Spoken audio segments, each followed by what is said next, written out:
picture this. You are standing next to a $3 million MRI machine. Oh, wow. Right. And the engineers who built it utilized the very edges of quantum physics to make it work. Yeah, it's practically magic. And the radiologist who's going to eventually, read the scan from that machine, they spend over a decade in rigorous medical training. Right. They are operating at the absolute pinnacle of human capability.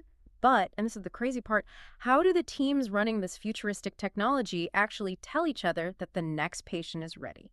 They write it on a hallway whiteboard with a dry erase marker. Exactly. Or they yell down a corridor. It's an incredible contradiction. I mean, you walk into these high-stakes radiology departments and you see space-age diagnostic equipment sitting right next to, well, operational logic that feels like it belongs in the 1990s. It really does. Welcome to today's deep dive, everyone. Our mission today is to put on our expert operational strategy analyst hats. Always a good hat to wear. Right. Because we are going to review a really fascinating presentation by Fatima Hassan Mohammed. It details a synchronization protocol called the H-CREM 2.0 Maestro operating system. Yeah, and we are treating this not just as, like, a software review. No, definitely not. This is an analysis of a critical mechanical engine designed to solve a massive problem in modern healthcare. Because the stakes here are immense, aren't they? Oh, absolutely immense. The way a clinical team coordinates its movements, it directly impacts hospital revenue, obviously, but far more importantly, it dictates clinical risk. Right. I mean, a delayed scan isn't just an annoyance on a spreadsheet. No. It can literally be the difference between a patient receiving life-saving intervention in time or missing that window completely. Yeah, it's literally life or death. But before we can even begin to understand what this Maestro system actually does, we have to look at the silent crisis that necessitates it in the first place. Right, the root cause. Exactly. This is a crisis happening in the dark, literally in the middle of the night. The presentation calls it the 2.0 AM gap. The 2.0 AM gap. It perfectly encapsulates the operational friction inherent in these environments. The core issue outlined in the presentation is that hospital logic remains highly fragmented. Yeah? It is almost entirely human-dependent.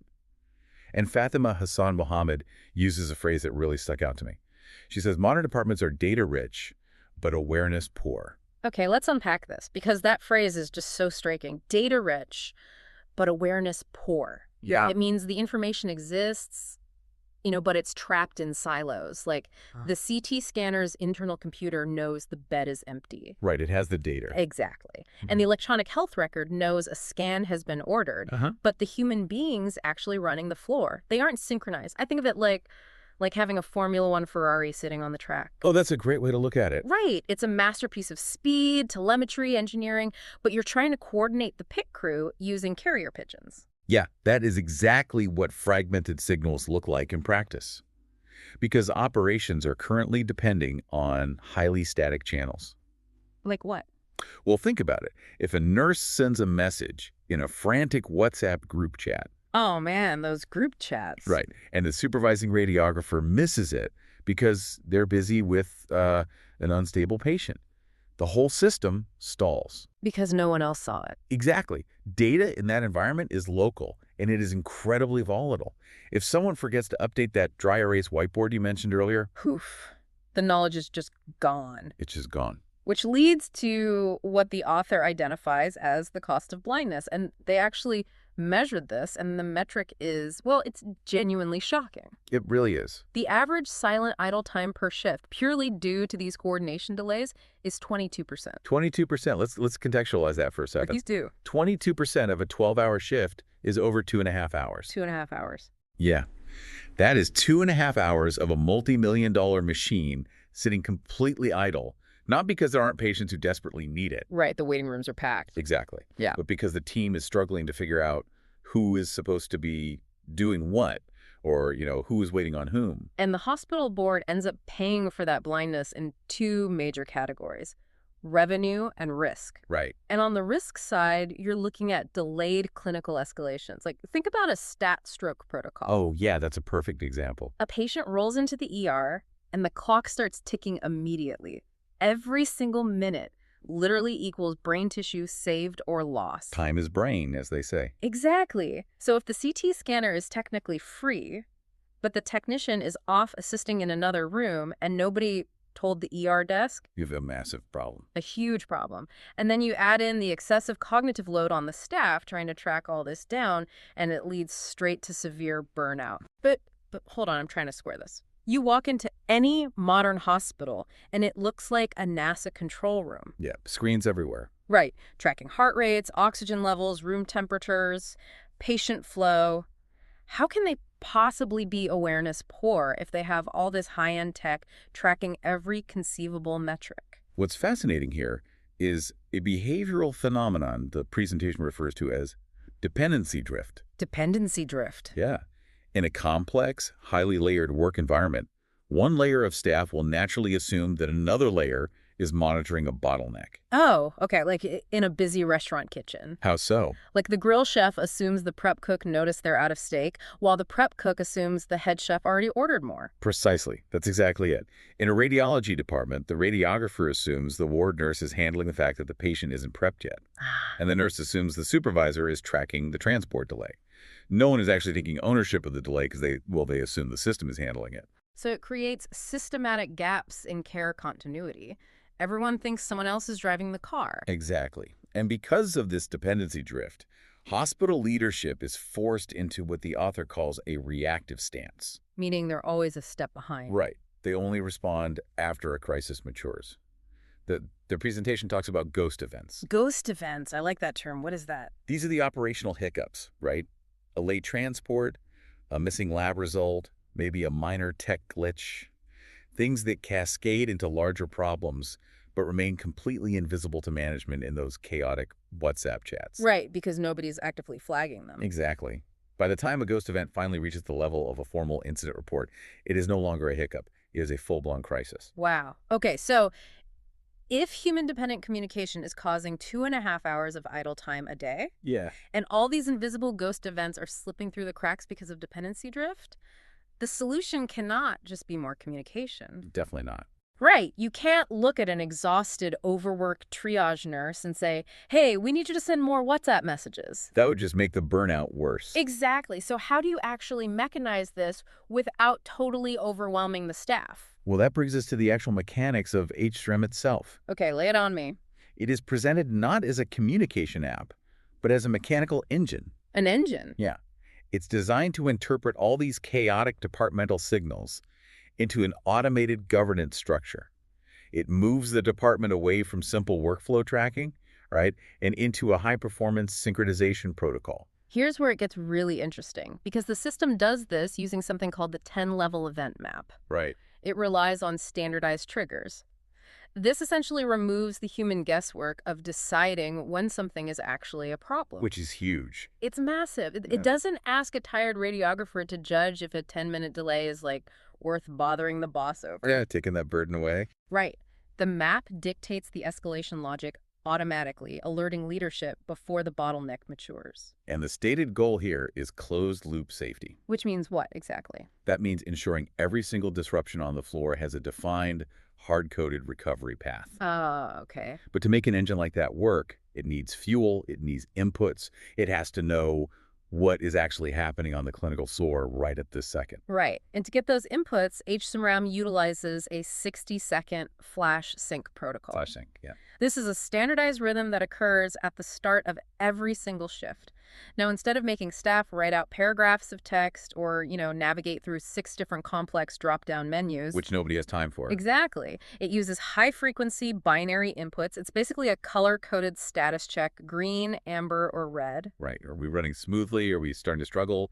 Or are we in an active crisis? The simplicity of that binary input is the key to the whole system, right? Hey, completely. By having every layer of the department check in with these green, amber, or red inputs, H-CREM creates what the presentation calls a shared reality. A shared reality. Yeah. Yep. It establishes a unified situational awareness across the entire department at a glance. I love that concept.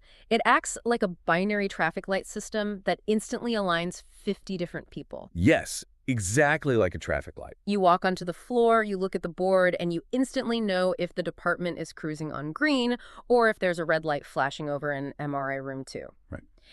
But, and here's my pushback, if I'm a nurse dealing with a crashing patient. Okay. The last thing I want is another tablet shoved in my face asking me to do a mandatory sync. Sure. Aren't radiographers and clinical staff already completely overwhelmed with administrative clicking? How is a 60-second sync not just another annoying administrative chore that actively gets in the way of patient care? Well, this raises an important question, and it's a vulnerability the architect of this system addresses directly in the presentation's moving forward mandate. H-CREM is explicitly not intended to increase the administrative burden. In fact, the entire purpose is to replace the exhausting, chaotic burden of tracking down updates manually. Replacing the WhatsApp scavenger hunt. Exactly, the scavenger hunt. When you harmonize existing fragmented workflow signals into a single coordinated awareness framework, you actually reduce the cognitive load on the individual. That makes sense. Right. You aren't asking the radiographer to stop and write an incident report on why a patient is delayed. Yeah. You are just asking them to flip their room status switch to amber. Just a quick tap. Right. Once they do that, the system takes the burden of escalation off their shoulders based on that 10-level event map. And it doesn't just rely on humans hitting colored buttons either, does it? No, not at all. Because underneath that simple green, amber, red interface, the system is doing some serious heavy lifting with data integration. Oh, yeah. The presentation notes that it utilizes HL7 and FHIR standards, and for anyone unfamiliar, HL7 and FHIR are essentially the universal translation languages for healthcare data. They allow different hospital computer systems to talk to each other seamlessly. And that integration is vital, because Yes. it's capturing real-time hospital information systems data, radiology information systems data, and PACS data. PACS being the massive secure servers where all those high-resolution X-rays and MRI scans actually live. Correct. So HPM is pulling server latency, staffing status, room readiness, and machine uptime all in real time. Wow. Yeah. It takes all of that incredibly dense, complex background data and uses it to contextualize those simple, color-coded inputs from the staff. So what does this all mean? We have this mechanized engine. It's running on seamless background data. It's taking high-frequency binary inputs to catch those invisible ghost events. And it has an event map to prevent crises. But raw data, no matter how well organized, and red lights on a screen do not treat patients. Right. Humans do. Human beings treat patients. So when this system flashes red, who is actually making the hard calls? That transition from raw operational data to human action is handled by the system's structural governance model. The author calls it the human authority pyramid. The human authority pyramid. Yeah. HCM does not operate in a vacuum. It is designed to take those frontline signals and connect them directly up the chain of command in a highly structured way. Okay, let's break down this pyramid because this is where the theory actually meets the reality of the hospital floor. Sure. So level 1 is the front line. This is your radiographers, your technologists, the ward nurses, receptionists, patient transport teams. Right. The boots on the ground. Exactly. Their day-to-day processes involve patient preparation, actually executing the scans, and real-time data capture. Yeah. They're the ones inputting the staffing status, whether the room is ready, reporting immediate physical issues. And that level 1 input is crucial for what the presentation calls real-time modality stabilization. Which means? Basically, keeping the machines running hour to hour. But let's say a level 1 radiographer hits amber because a patient hasn't arrived. Yeah. That signal doesn't just sit there. It immediately pushes up to level 2 and level 3, which handle oversight and clinical leadership. Ah, okay. So level 2 is your radiology supervisors, medical physicists, quality officers. They aren't scanning patients. They're monitoring the broader workflow. Right. They handle quality assurance, safety checks, equipment calibration, local incident handling. Yeah. So they might see that amber signal, realize that 3 different rooms are waiting on transport, and identify a systemic bottleneck that the individual radiographer couldn't possibly see. Exactly. And then you move up to level 3, which is the radiologists themselves, the clinical leadership. Okay. They are responsible for clinical prioritization, diagnostic reporting, and critical results escalation. Right. So if level 2 sees a massive bottleneck, level 3 steps in to make the medical call on which patient needs to bypass the line because their condition is deteriorating. Wow. Okay. And finally, you reach level 4 at the very top of the department pyramid. Right. This is the head of department, usually a consultant radiologist. They aren't dealing with individual room bottlenecks. They're utilizing all this aggregated data for overall strategy, departmental planning, budgeting, vendor decisions, broad risk management. If we look at this structurally, it functions remarkably like a biological system. Yes, it's essentially a central nervous system. Exactly. Level 1, the frontline staff, are the nerve endings. They are out there feeling the immediate heat, the traumatic pressure of the emergency room, the physical room readiness. Yeah. They feel a disruption, they flip that switch to amber or red, and they pass that pain signal up the spine. Right. And then the supervisors and clinical leaders at levels 2 and 3 process that signal, interpret the severity, and pass it up until it reaches the brain at level 4 for a highly coordinated department-wide reaction. That's a perfect analogy. Good. And the presentation even outlines a layer 5 sitting above the department head. Oh, really? Yeah, they call it the executive lens. Oh. In a traditional fragmented hospital, hospital executives have to chase down updates from department heads, who in turn have to chase down supervisors. That sounds exhausting. It is. With this system, executives view a service continuity indicator, or SCI. SCI. Right. They are looking at individual WhatsApp messages. They're looking at real-time utilization trends, departmental resilience metrics, and strategic readiness for JCI audits. And JCI being the Joint Tension International, which, is the global gold standard that audits hospitals to ensure they are meeting strict safety and quality benchmarks. Exactly. That kind of visibility is huge because it shifts the entire executive paradigm from fragmented blindness to coordinated visibility. It really does. But I have to ask about a potential conflict here. Okay, let's hear it. If this H-CREM software is utilizing all this intelligent logic to dictate escalation pathways and resource allocation, does it start to blur the line of who is actually practicing medicine? I see what you're saying. Like, does the software start replacing the doctor's judgment? Well, if we connect this to the bigger picture, the core philosophy of the presentation, we find a concept Fatima Hassan Mohammed terms boardroom integrity. Boardroom integrity. Yeah. The author is incredibly clear on the strict boundaries of this system. H-CREM supports operational coordination. It handles the escalation logic under pressure, ensures workflow continuity, and creates passive governance documentation. So it handles the logistics. Exactly. Yeah. It explicitly does not replace clinical decision-making. Okay, that's an important distinction. Very important. Patient care remains strictly and entirely physician-led. The system doesn't decide a patient's diagnosis. It ensures the physician gets the patient in time to make that diagnosis. Right. It is framed as a tool to maximize the return on investment of the existing human teams, not to replace them. What I found really compelling in the source material is that they included actual survey data showing the staff actively want this kind of structural support. Oh, the poll, yes. Yeah, they ran a market validation poll during a specialist radiographer workshop with 45 participants. And the results of that validation poll are definitive. I mean, when asked about their primary daily challenges, 94% of these specialist radiographers identified operational blindness risk as a major issue. 94%. Yeah. Almost every single person in that room, the people actually doing the work, knows they are operating in the dark. It's staggering. And furthermore, 88% stated a critical need for coordinated escalation, and 91% highlighted delayed safety reporting as a persistent issue. Wow. The data proves that a systemic demand exists on the front line for a structured operational workspace framework. The staff are essentially begging for that human pyramid structure to function the way it's supposed to, without having to rely on ad hoc, fragmented tools. Right. They want their nerve signals to actually reach the brain, rather than just getting written on a whiteboard that gets erased at the end of the shift. Exactly. And from a management perspective, this aligns perfectly with modern compliance standards. Well, the presentation points out that it meets the JCI 8th edition standards for digital maturity and leadership accountability. It provides that boardroom guarantee we talked about. Hard proof. Right. Hard proof to external accreditation bodies that the hospital's governance policies aren't just like sitting in a binder somewhere, but are actively running at the point of care. 247. Looking at this presentation really changes how you define workplace efficiency. It really does. I mean, think about your own workplace right now, even if you have nothing to do with healthcare.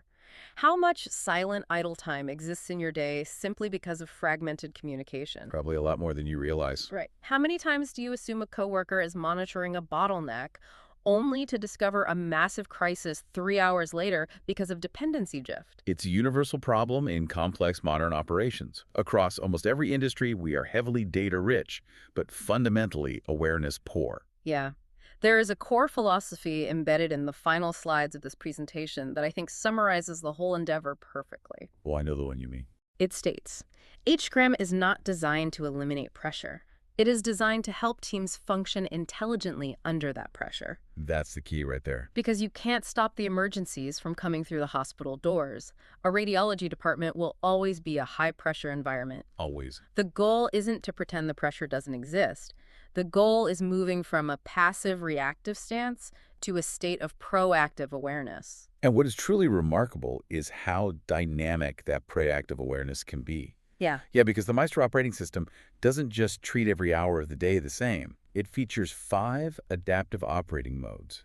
Oh, wow. The engine actually changes its behavior based on the specific environment. So it shifts gears depending on what is actually happening. Yes. You have the day mode, right, Yeah. which provides full, comprehensive operational visibility for peak hours. Aw, But then it can automatically shift into after-hours mode. okay. This is a leaner, more focused state that reduces dashboard noise and prioritizes sending remote notifications to offsite supervisors. Makes sense. Then you have weekend and holiday mode, which adjusts the baseline to account for essential staffing and, resource conservation. Right. And if things go wrong, it snaps into emergency or crisis mode. Oh, boy. Yeah, this is a high-acuity response for mass casualty events or major surges, featuring rapid, aggressive escalation and real-time resource reallocation. And finally, there is downtime mode, which focuses strictly on resilience and recovery for when external hospital systems actually fail. So the protocol literally changes its operational posture based on the severity of the crisis, It is mechanized governance that actively learns and adapts to the reality on the ground. which leads to a fascinating broader implication. Okay, I'm ready. The presentation outlines this system for a radiology department. It shows how a digital operating system can autonomously shift its posture based on crisis levels to protect revenue and human life in a localized setting. Right.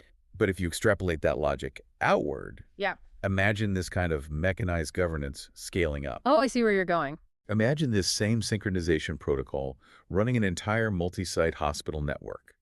Or, taking it even further, imagine this logic adapting to manage a whole city's emergency response grid. Wow. You move from syncing a single MRI suite